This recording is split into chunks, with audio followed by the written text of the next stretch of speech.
So today's video is basically going to be talking about my first trip to Miami. I gotta say, I had a beautiful time in Miami. I can't wait to go back, and I just thought I'd share the experience with you. So I'm starting this video while I'm out on my walk.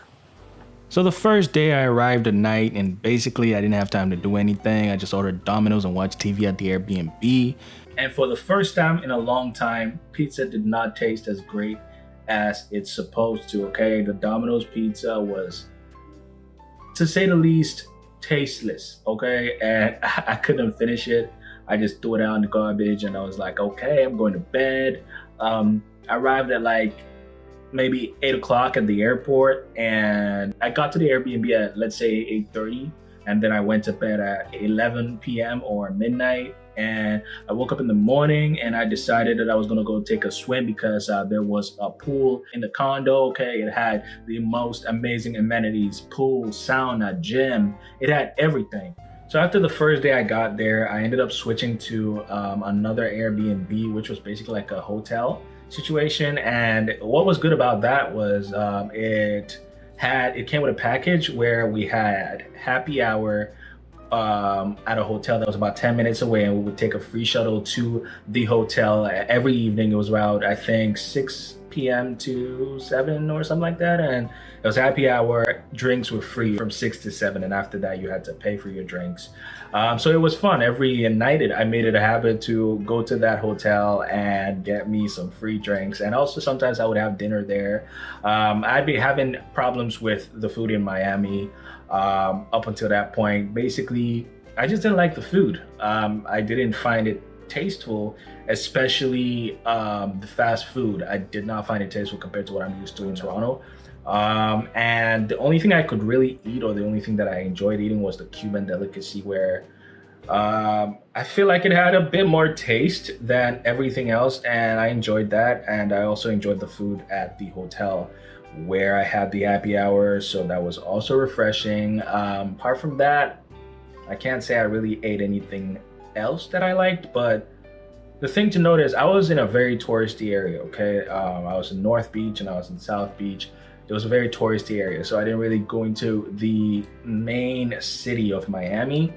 Maybe I would have found better food there, but you know, it was too late to kind of change my plans at that point. So I just went with it. I was like, okay, I came here for the first time. I want to be as tourist as I can. So I did that. A lot of the food was overpriced, I can't lie.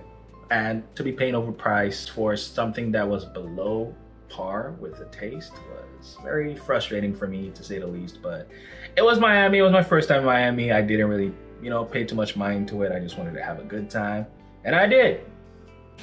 Finally, we arrive at the beach. The sand is hot, the beach is blue and green. I cannot believe that it took me 3 days for me to find my way to the beach. Okay, 3 days. And when I got to the beach, it was so hot. Literally, I felt like I was dying. I felt like my whole body was melting. My eyes were burning. I found my way to a bar and got some, Corona and another beer. I forget what it's called. And I just cooled myself off. Everything they say about Miami heat is true, okay? It was driving me nuts. It was driving me crazy. After getting the beer, I walked around for a bit, okay? Now the sand is hot. The sand is burning my feet. Everything is just hot. So I found a shower, one of them beach showers, and I just doused myself in cold water. And it felt, I felt a little bit of relief, but it was crazy. It was scorching hot, man. And that's pretty much, I guess, why they call it Miami heat. I thought the beach was gonna cool me down that day, but I was so wrong. Don't go to the beach in the afternoon in the summertime unless you're used to the heat. I'd suggest you go in the evening or in the nighttime, because that's when I ended up going the second time that I went to the beach. It was evening, around like 5-6 p.m. and it was better. It felt like an actual beach that I would want to stay in. You know what I mean?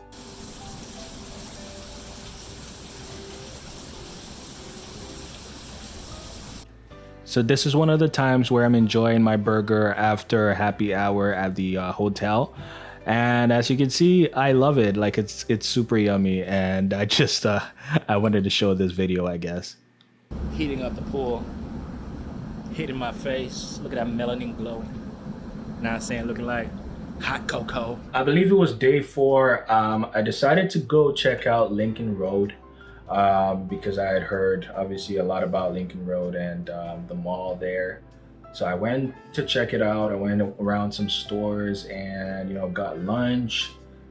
It was a pretty decent area. I took some pictures. You know, I liked walking around. It's just basically a shopping center and a shopping strip.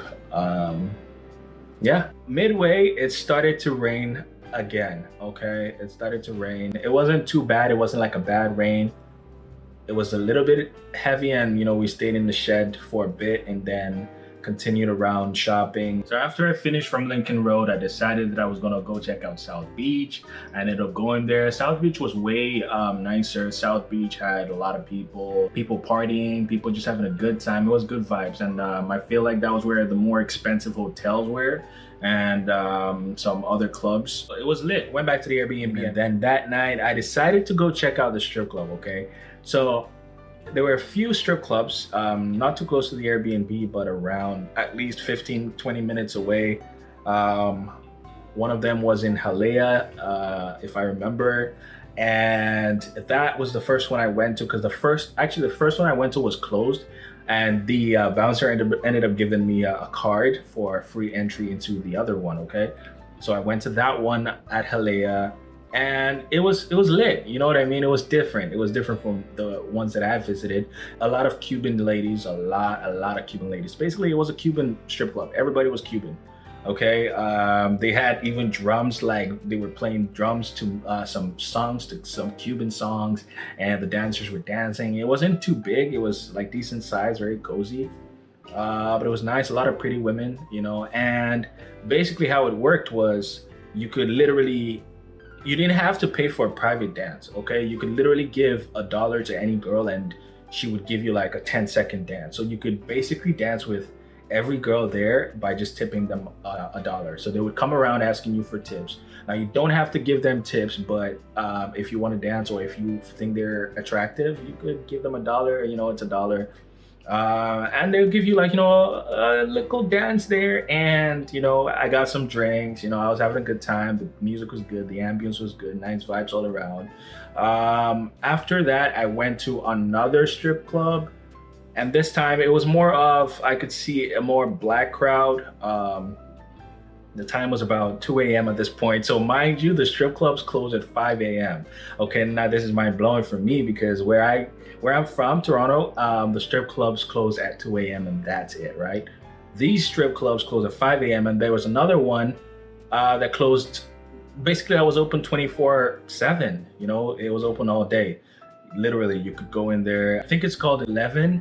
Anyways, back to the one I went to, the club was called Foxy Ladies, I believe, and it was basically mostly black girls. They were beautiful. You didn't obviously have to get a private dance. You would see a lot of girls dancing on different poles. This strip club had like 5 poles on different parts and different girls dancing on each. And then there was a main stage where sometimes 1-2 girls would come and dance. This time around though was different. They didn't come around asking you to tip them. If you wanted a private dance, you could get a private dance from the girls. So I guess like the way a normal strip club works. The lap dances weren't too expensive. I forget how much they were, maybe $10, $20. You didn't necessarily have to go into the VIP section. There were seats and you could get a dance on the seats if you were seated. If you pay the girl, if you tip the girl, I guess, for that dance, that would be considered a private dance, just not in the VIP lounge, right? So I was kind of tired and I'd been drinking, and I went back to the Airbnb and I passed out. Pretty much that was the end of day 4.